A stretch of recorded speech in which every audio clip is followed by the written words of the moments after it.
Hello welcome friends. तो दोस्तों आज के इस वीडियो में मैं फंक्शन ऑफ क्रिटिसिज्म को कवर करूंगा, जो कि एक क्रिटिकल एसे है और टीएस इलियट के द्वारा लिखा गया है। तो चलिए वीडियो शुरू करते हैं। The function of criticism is a representative critical essay written by T.S. Eliot, who is known as a great poet, critic, essayist, and dramatist of 20th century. This essay was published in 1923. दोस्तों, function of criticism एक representative critical एसे है जो कि T.S.. Elliot के द्वारा लिखा गया 1923 ईस्वी में। This essay is a response to Murray, who challenged the ideas of T.S. Eliot, which were presented in his previous work, Tradition and Individual Talent. दोस्तों, यह जो एसे है फंक्शन ऑफ क्रिटिसिज्म, ये मूरे के रिस्पॉन्स में लिखा गया है। दोस्तों, एक्चुअली होता क्या है, तो टी.एस. इलियट एक एसे लिखते हैं, ट्रेडिशन एंड इंडिविजुअल टैलेंट्स, और इन एसे में टी.एस. इलियट भिन्न भिन्न मुद्दों पे बात करते हैं, भिन्न भिन्न तथ्यों को वो रखते हैं।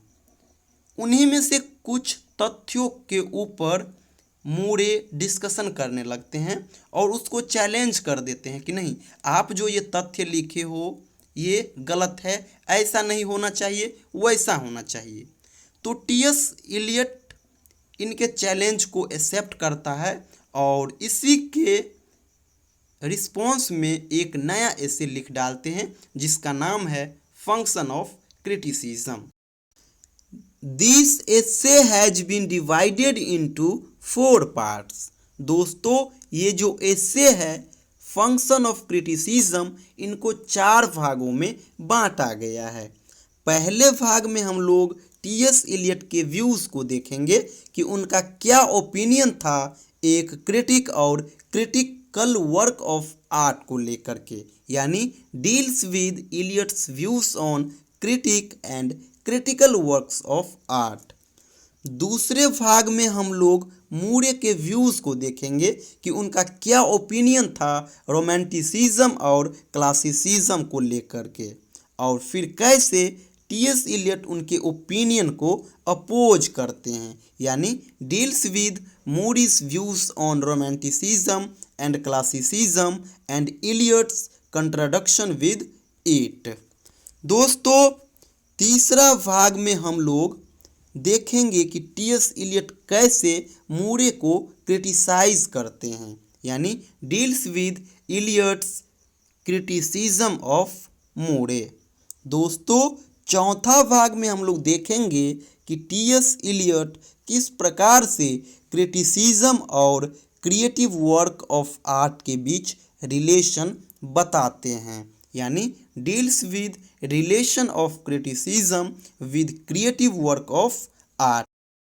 दोस्तों, चलिए अब हम इन चारों पार्ट्स को वन बाय वन डिटेल में कवर करते हैं। दोस्तों, पहले पार्ट में टी.एस. इलियट कह रहे हैं कि a creative work of art is judged through its works, यानी क्रिएटिव वर्क्स ऑफ आर्ट को उनके कार्यों के द्वारा जज किया जाता है। A critic should have one aim in mind, यानी क्रिटिक के दिमाग में एक लक्ष्य होना चाहिए और उन्हीं लक्ष्य के पीछे उन्हें निरंतर प्रयास करते रहना चाहिए। He should be able to explain and justify the text, explain भी कर पाए और जस्टिफाई भी कर पाए टेक्स्ट को, इस प्रकार का काबिलियत भी उनमें होना चाहिए।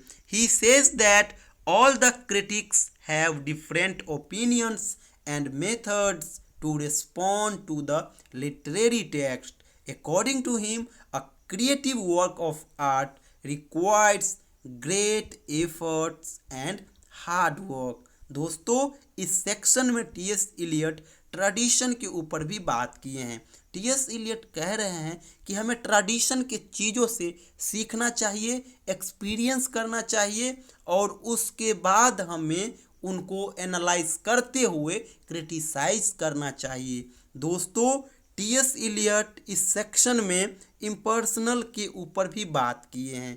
According to T S. Eliot, criticism is an impersonal process, यानी किसी भी वर्क ऑफ आर्ट को क्रिटिसाइज करते समय उस क्रिटिक का पर्सनल फीलिंग और इमोशंस उसके बीच में नहीं आना चाहिए, और एक क्रिटिक को कभी भी अपने फीलिंग और इम्प्रेशन के बेसिस पर किसी भी वर्क ऑफ आर्ट को जज नहीं करना चाहिए, बल्कि उस वर्क ऑफ आर्ट से रिलेटेड फैक्ट्स के बेसिस पर जज करना चाहिए। तो दोस्तों ये था पार्ट 1 का एक्सप्लेनेशन। अब चलते हैं हम पार्ट 2 की ओर। दोस्तों पार्ट 2 को चलिए अब हम कवर करते हैं। Murry believe that romanticism and classicism can not go side by side. According to him, classicism is the feature of French. Murry के अकॉर्डिंग दोस्तों क्लासिसिज्म जो है ये फ्रेंच का फीचर है, और रोमांटिसिज्म जो है ये किसका फीचर है? इंग्लैंड का फीचर है। Therefore romanticism is more important for him because he is from England. दोस्तों मूरे के अनुसार रोमांटिसिज्म जो है ये फ्रेंच का फीचर है, और क्लासिसिज्म जो है ये फ्रेंच का फीचर है, और रोमांटिसिज्म जो है ना ये फ्रेंच का फीचर है। इसके बावजूद जो है ना मूरे रोमांटिसिज्म को ज़्यादा इम्पोर्टेंस देते हैं, बिकॉज मूरे जो है ना वो इंग्लैंड से है। तो यहाँ पे टी.एस. इलियट उनको क्रिटिसाइज कर रहे हैं। T S. Eliot criticises views of Moore because he does not give the importance to classicism. यहाँ पे टी.एस. इलियट क्रिटिसाइज करते हुए कह रहे हैं कि वो जिस जगह से है उस जगह के चीज़ों को वो इम्पोर्टेंस दे रहे हैं, अदर चीज़ों को वो निगलेक्ट कर रहे हैं। आगे मूरे कह रहे हैं tradition and morality can coexist, but Eliot says that both of them cannot coexist. यहाँ पे टी.एस. इलियट कह रहे हैं कि हमें या तो मोरालिटी को या फिर ट्रेडिशन को, कोई एक को चूज करना चाहिए। Murry believes that critic should hear and follow a natural instinct that he feels. तो इस प्रकार से मूरे को क्रिटिसाइज करते हैं टी.एस. इलियट इस सेक्शन में।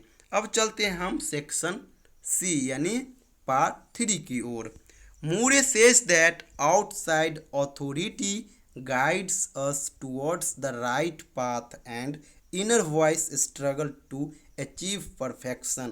He draws a line between human desires and divine authority, but Eliot disagrees with this statement.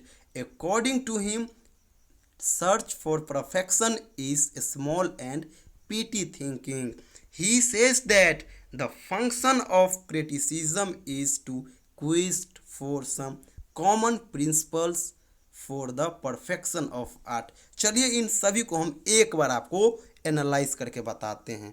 दोस्तों टी.एस. इलियट के अकॉर्डिंग क्रिटिसिज्म का कार्य यह है कि वो कोई ऐसा रूल खोजे या फिर कोई ऐसा रूल बनाए जिससे आर्ट को और ज़्यादा परफेक्ट बनाया जाए, और क्रिटिसिज्म ऐसा काम तभी कर सकता है या ऐसा रूल तभी खोज सकता है जब ट्रेडिशन को फॉलो किया जाएगा।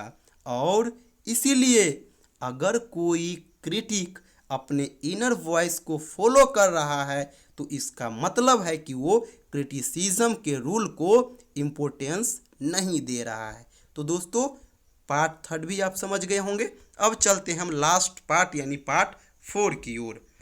T.S.. Eliot says that some intellectually weak people like Matthew Arnold and Murray consider that criticism is better than creative art. T.S. Eliot criticizes those. दोस्तों according to T.S. Eliot, criticism कभी भी creative work of art से superior नहीं हो सकता, क्योंकि criticism तभी exist करेगा जब क्रिएटिव वर्क ऑफ आर्ट रहेगा। He says that all arts have a creativity desire to produce something new from creative imagination. So criticism and creative art coexist and go hand together. ये दोनों एक साथ एक दूसरे को सपोर्ट करते हैं। कौन? तो क्रिटिसिज्म और creative work of art. He says that criticism is possible only then creative aspects are present. Hence criticism is not creative. Thus Eliot here questions Arnold's preference for critic rather than the writer. तो दोस्तों इस प्रकार से आप लोग function of criticism का main चीज़ क्या है उसको आप लोग समझ गए होंगे और आपके पास एक खूबसूरत सा नोट भी होगा जिसके माध्यम से आप यूनिवर्सिटी एग्ज़ाम में आप अपने आंसर को भी लिख पाओगे। दोस्तों नेक्स्ट लिटरेचर से संबंधित वीडियो के लिए हमारे इस चैनल संपूर्ण इंग्लिश को सब्सक्राइब करिए। थैंक यू सो मच दोस्तों।